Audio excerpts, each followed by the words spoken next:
안녕하세요. 이강사의 무법지대입니다. 제가 저번 주에 코로나에 걸렸다가 나은 지가 얼마 안 돼서 목소리가 아직 100% 회복되지는 않았는데, 오늘은 개인 파산과 개인 회생 필요 서류에 대해서 말씀을 좀 드리려고 합니다. 필요 서류 기본적으로 10가지 정도 서류를 준비를 해서 법원에 제출을 하시면 되고, 추가적으로 한 20가지 정도의 서류를 나중에 더 제출을 하시게 됩니다. 서류 준비가 어렵다면 어렵고 어렵지 않다면 어렵지 않을 수 있는데, 제가 어떻게 발급을 하는지 하나씩 차근차근 중요한 것 위주로 설명을 드려보도록 하겠습니다. 개인 파산, 개인 회생 둘 다 직접 충분히 하실 수가 있어요. 그런데 내가 법적인 내용을 전혀 모르겠다 라고 하시는 분들은 비용도 그렇게 비싸지 않으니까 사무실 한 2군데 정도는 문의를 해 보시고, 채무에 힘들어 하시지 마시고 신청을 하시면 누구나 어렵지 않게 탕감을 받을 수 있으니까요. 오늘은 개인 파산, 개인 회생 필요 서류에 대해서 같이 알아보도록 하겠습니다. 같이 보시죠. 필요 서류 목록은 제가 블로그에 올려놨습니다. 이강사의 무법지대라고 검색을 하고 상단에 블로그를 클릭을 하시고 왼쪽에 파산 면책이라고 있죠. 파산 면책을 클릭을 하시면 상단에 개인 파산 신청이라고 나옵니다. 개인 파산 신청을 클릭을 하시고 밑으로 쭉 내려가면 이건 수임료 안내니까 살펴보시면 될 것 같고요. 이 14종 첨부 서류라고 되어 있는 파일이 있어요. 이 정도만 처음에 제출하셔도 되고 클릭하면 다 확인이 가능합니다. 자료 제출 목록 나오죠. 성함 쓰시고 도장 찍어서 스캔을 하시면 되고, 대부분의 서류는 구청에서 발급을 합니다. 구청이나 인터넷 사용이 가능하신 분들은 정부24라는 인터넷 사이트에서 발급이 가능해요. 가족관계증명서, 혼인관계증명서, 주민등록 초본, 주민등록 등본 이런 거 다 기본적인 서류잖아요. 상세로 발급을 하셔서 체크를 여기에 이렇게 화살표로 하시면 되는 겁니다. 그리고 지방세 세목별 과세 증명원이 뭐냐면 지방세에 해당하는 게 재산세, 자동차세, 주민세 이런 것들이에요.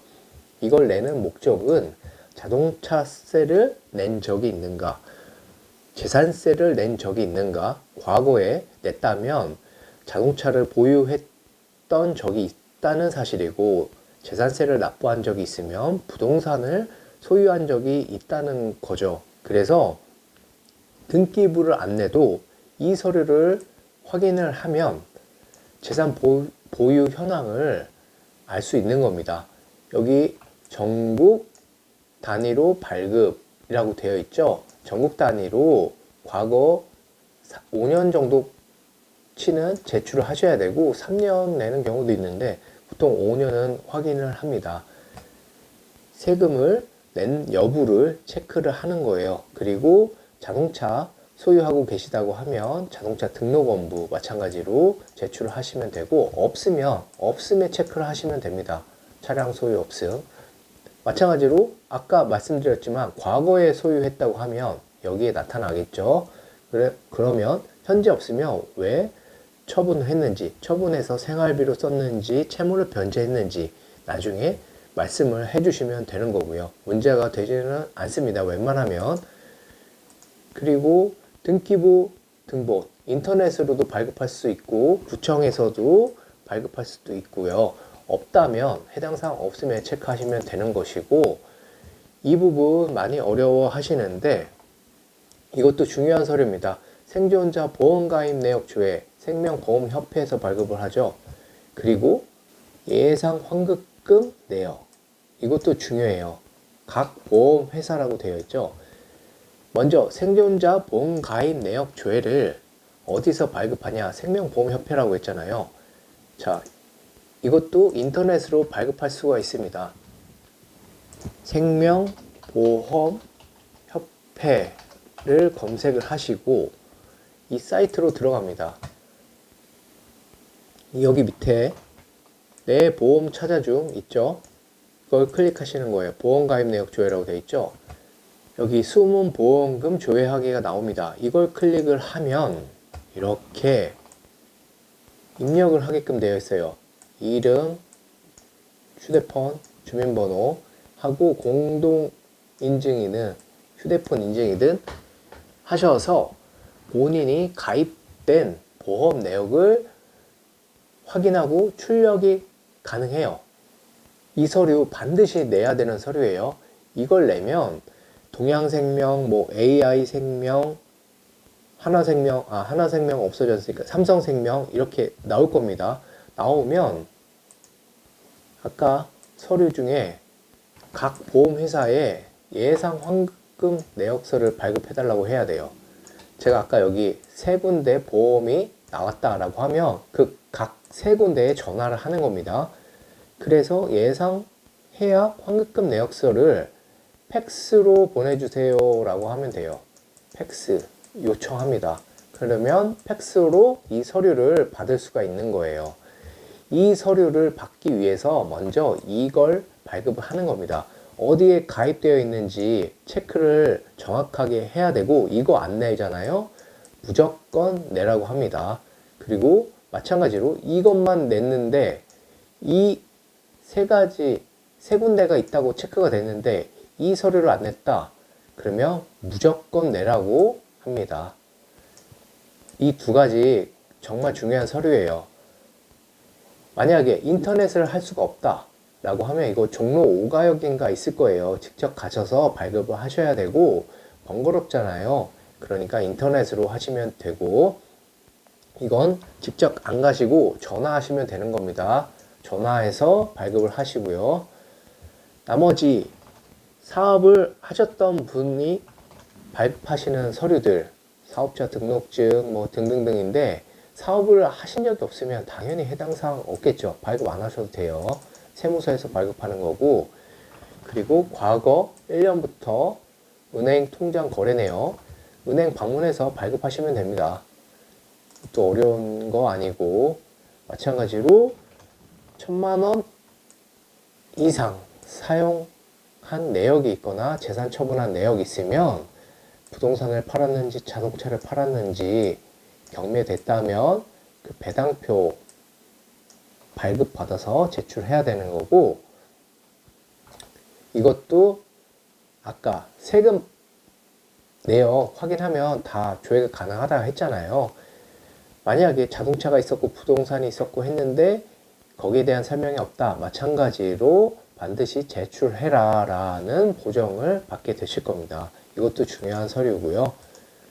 그리고 임차보증금, 전세나 월세로 살고 계신다고 하면 이 서류 사본 제출하시면 되는 거고, 이혼을 하셨다고 하면 이혼과 관련된 서류 제출하시면 되고, 마지막으로 수익과 관련한 자료, 급여소득자인지 자영업자인지 이 정도 서류를 준비해서 제출을 하시면 파산 선고를 받게 되실 거고요. 파산 선고를 받게 되면 파산 관제인이 정해질 겁니다. 그러면 그 파산 관제인이 이 서류들을 보고 추가적으로 필요한 서류들이 있을 경우 요청을 할 거예요. 몇 가지 더 서류를 제출하라고 할 겁니다. 처음에는 제출 안 하더라도 나중에 제출하라고 하는 서류가 이제 부모, 자녀, 배우자 서류들이 될 거예요. 그런데 제출만 하면 됩니다. 그걸 문제 삼겠다는 게 아니고 문제가 있는지 확인을 해보겠다는 거예요. 부모님이 원래부터 부자셨거나 자녀가 열심히 일을 해서 부동산을 사고 자동차를 사고 문제가 안 돼요. 그런데 그게 재산이 있어서 괜히 이거 문제가 되지 않을까 염려가 돼서 서류를 제출하지 않는다. 그러면 파산 절차 끝나지 않고 오히려 의심을 살 수가 있습니다. 그러니 제출하라고 요구하는 서류들은 제때에 바로 제출을 하시면 되고, 검토하고 부모님이 원래 부자셨구나, 자녀가 열심히 일을 했구나, 확인만 하고 그냥 넘어갈 가능성이 90% 이상입니다. 그러니 걱정하지 마시고 서류만 제출하시면 되고요. 파산 신청하시는 분들 90% 이상은 문제없이 면책이 되니까요. 염려하실 필요 없습니다. 그리고 자, 파산 서류는 살펴봤으니까 회생 서류도 살펴보도록 하겠습니다. 회생 서류는 개인 회생이란 이 카테고리에 있을 거예요. 개인 회생이랑 셀프 개인 회생 신청 클릭을 하면 하단에 이렇게 필요 서류들이 들어가져 있습니다. 수임료 안내랑 이렇게 추가적인 첨부할 서류도 다 다운받을 수 있고요. 이걸 한번 같이 보도록 하겠습니다. 개인회생 신청서 서명 자료 및 편철 순서라고 되어 있는 이 서류인데 처음에는 기본적으로 이 서류 정도 제출을 하면 법원에서 추가 서류를 제출을 하라고 할 겁니다. 그러면 마찬가지로 회생위원회 요청에 따라서 추가 서류를 준비해서 제출하시면 되고요. 아까 개인 파산과 다를 게 없어요. 인적사항에 관한 것은 구청, 정부24에서 인터넷으로 발급하시면 되고, 그리고 이 부채증명서, 아까 개인 파산에서 부채증명서 말씀 안 드렸는데 이 부채증명서도 정말 중요한 서류죠. 채무가 어디에 얼마 있는지, 채권자가 누군지 그 서류인데 보통 대리 발급을 합니다. 이걸 직접 다니는 건 비효율적이기 때문에 채권자 한 군데당 10,000원 정도 생각을 하시면 돼요. 채권자가 7군데라고 하면 70,000원 정도고, 하지만 내가 이것도 직접 하겠다라고 하면 그 은행이나 대부업체나 가까운 곳을 가셔서 부채 증명서 발급하러 왔다라고 하시면 돼요. 그러면 직접 발급하실 수 있습니다. 신분증 챙겨 가셔야 되고, 대리로 발급을 할 경우에는 인감증명서와 신분증 사본이 필요해요. 인감도장도 필요하고, 간혹 인감도장, 인감증명서가 어디에 사용되는지 걱정스러워 하시는 분들이 계신데 다른 곳에 사용되지 않으니까 전혀 염려하실 필요 없어요. 이 부채증명서를 채권자한테 발급받으려면 인감도장, 인감증명서, 신분증 사본이 필요로 합니다. 그래서 요구를 하는 거고, 요거 발급받고 다시 돌려드리면 되니까 걱정하실 필요 없어요. 대리인 사무실에서는 기본적으로 요구를 합니다. 그게 싫으시면 직접 가셔서 발급을 하셔도 되는데 7군데 발급하려면 힘드실 거예요. 비효율적이고 한 군데당 10,000원 정도 비용이면 발급이 가능합니다. 차비 생각하면 대리 발급하는 게 훨씬 나아요. 그리고 나머지 마찬가지로 뭐 공정증서를 작성했다든지 서류를 첨부하는 거고, 그리고 이 나머지 서류들도 아까 개인 파산과 다를 바 없습니다. 개인 회생에서는 이것도 처음부터 제출을 해야 하는데 이게 뭐냐면 계좌 정보 통합 관리 서비스라는 인터넷 사이트에서 내 은행 거래 계좌 어딘지 카드가 몇 군데 있는지 다 확인이 가능한 거예요. 이거 같이 한번 보도록 할게요. 계좌 정보 통합 관리 서비스라고 검색을 하시면 이런 사이트가 나오고, 클릭하시면 내 계좌 한눈에, 내 카드 한눈에 금융정보조회 나오죠. 이걸 클릭하셔서 은행권, 제2금융권, 증권사, 휴면예금 다 조회가 가능합니다. 클릭을 하시면 여기에 공인인증서랑 전체 동의하기 클릭하고 정보 입력 화면으로 눌러서 화면이 이동되면 개인 정보 입력을 해야 돼요. 이거 입력하시고 클릭하시면 핸드폰 인증하라고 나올 거고, 그러면 은행권 계좌가 어디 있는지 나옵니다. 활성, 비활성으로 나뉘게 되고요. 비활성은 현재 사용하지 않는 계좌, 그리고 활성은 현재 사용하고 있는 계좌, 이렇게 구분이 돼서 계좌 잔고가 얼마인지도 나와요. 이거 다 제출하라고 할 거예요.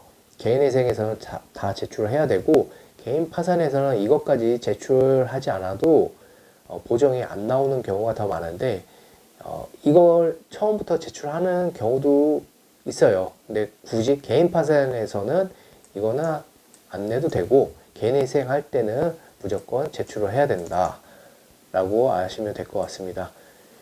그리고 인터넷에서 등기부 등본, 자동차 등록 원부 다 발급을 마찬가지로 해야 되는 거고, 회사에서 발급해야 될 서류, 홈택스에서 아니면 세무서에서 발급할 서류, 그리고 국민연금관리공단, 건강보험공단 팩스 요청하면 되는 서류들 다 안내가 되어 있고, 밑에 이 얼마씩 변제하겠다 이런 서류는 당연히 대리인 사무실에서 작성하는 거니까 처음에 준비할 서류가 아닌 것이고, 진술서도 왜 채무가 발생했는지 작성을 해주시면 되고, 부산거주 확인서나 임대차 계약서 첨부하시면 되고, 판결 받은 게 있다면 마찬가지로 첨부하시면 되고, 과거 신청한 게 기록이 있다고 하면 이것도 마찬가지로 제출을 해주시면 됩니다.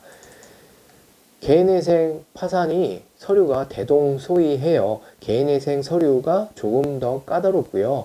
처음에 이 정도 서류를 제출을 하고, 개인 파산에서는 파산 관제인이 요청하는 서류를 추가로 제출을 하시면 되는 거고, 개인 회생에서는 회생위원이 요구하는 서류를 추가로 제출을 하시면 됩니다. 개인 회생은 조금 더 요청하는 서류들이 많아요. 그렇기 때문에 서류 준비만 잘 하시면 원하시는 결과를 얻으실 수 있을 테니까, 서류 제출이 어렵다고 너무 불평하시지 마시고 차근차근 준비하시면 2, 3일 안에 다 준비가 가능하니까 제출만 잘 하시면 됩니다. 그리고 마지막으로 그 변호사 사무실이든 법무사 사무실이든 어떤 대리인을 선택하는 것이 좋으냐, 이게 고민이신 분들도 계실 텐데, 비용도 물론 중요하죠. 비용은 제가 블로그에 올려놨습니다. 비용 여기에 살펴보실 수 있을 거예요. 아까 개인 파산 그 사이트에 나와 있을 텐데 잠깐 같이 보죠. 파산 면책 들어가서 개인 파산 신청 들어가면 여기 수임료 안내라고 이렇게 되어 있어요. 인지대 송달료 비용이 이렇게 나오는 거고, 채권자가 한 군데면 비용이 이렇고, 부채증명서 아까 한 군데면 10,000원 정도라고 했죠. 이건 서류를 작성하는 사무실의 수임료를 얘기하는 거고, 파산 관제인 비용도 나중에 파산 선고될 때 납부를 해야 되는 비용이기 때문에 총 이 정도 한 110만 원 정도의 비용이 발생합니다. 채권자가 한 군데라고 하면. 이건 평균적인 금액을 제가 말씀을 드리는 거예요. 이거보다 금액이 적은 곳도 있고 금액이 많은 곳도 있겠죠. 이게 평균이니까 이걸 감안을 해서 비용은 알아보시면 된다는 겁니다. 낮을 수도 있고 높을 수도 있어요. 이 정도면 많이 비싼 건 아니다, 이 정도로 생각을 하시면 되는 것이고, 이것보다 더 중요한 것은 무엇이냐, 개인 파산, 개인 회생, 특히 개인 회생은 매월 변제를 받는 거잖아요. 변제를 해야 되는 거잖아요. 그런데 변제를 조금이라도 덜 하기 위해서는 이것저것 고려할 요소들이 있어요. 그런데 서류를 여러 번 작성을 하면 사무실 입장에서는 에너지가 소모가 되겠죠. 그래서 처음부터 그냥 적당하게 변제를 하려고 할 수도 있어요. 뭐 부양가족이 있거나 월세나 병원비나 이런 것들을 줄여보려고 노력을 하느냐, 그리고 안 하느냐, 여기에 따라서 변제율이 조금은 차이가 날 수가 있습니다. 그런 부분을 좀 보시면 돼요. 내가 변제할 금액을 정말 모든 그 요건을 다 동원을 해서 낮춰주려고 노력을 해주는 사무실이냐, 아니면 그냥 대강 비용 받고 월 변제금 대충 산정해서 이 정도면 충분하다 이러고 넘어갈 사무실이냐. 사무실 두세 군데 상담을 받아보시면 비교가 되실 거예요. 그리고 문의를 하세요. 내가 어느 정도 변제를 하게 될 것 같으냐. 그걸 통해서 비교를 해보시고 나를 위해서 정말 노력을 해줄 수 있는 사무실이냐. 그걸 보시면 돼요. 유튜브에 그런 내용 많죠. 뭐 변호사와 상담을 했느냐, 누가 서류를 작성하느냐, 뭐 그것도 중요한 건 맞습니다. 하지만 요새는 예전처럼 브로커 사무실 거의 많이 없어요. 왜냐면 그거 변호사 사무실이든 법무사 사무실이든 큰일 날 수 있는 일이거든요. 그리고 수임료를 대부분 다 사무실 계좌로 입금을 하고 다 관리를 합니다. 그리고 대부분 전자소송이에요. 제출될 때 다 검토를 하겠죠. 어느 누가 대표 변호사가 이 개인회생 개인 파산을 직접 다 작성을 하겠습니까? 사무실 직원들이 작성을 하고 어서 변호사가 작성을 하고 상담이나 면담 정도는 변호사가 할 수는 있겠죠. 그 모든 걸 맡아서 하지 않잖아요. 그러니 누가 됐던 간에 그 맡은 사무실에서 정말 의뢰인에게 변제율과 면책을 위해서 어느 정도 노력을 기울일 수 있는 것이냐, 그게 저는 가장 중요하다고 봅니다. 정말 모두 힘을 합쳐서 그 노력을 강구하는 거죠. 뭐 누구 하나 책임지고 그냥 알아서 해라, 그런 개념이 아니고 힘을 합쳐서 그 대리인 사무실에서 노력을 통해서 의뢰인의 이익을 최대한 부합시키도록 노력을 최대한 하냐 안 하냐, 그걸 보시면 될 것 같아요. 그 비용은 2차적인 거고 채무를 탕감 받으시면 좋으실 것 같고 혼자서도 충분히 하실 수가 있습니다.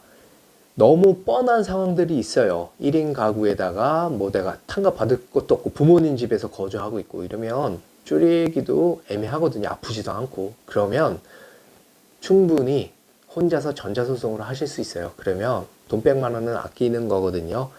하지만 내가 잘 이해를 못하겠다, 그러면 그냥 맡기시면 되는 거고.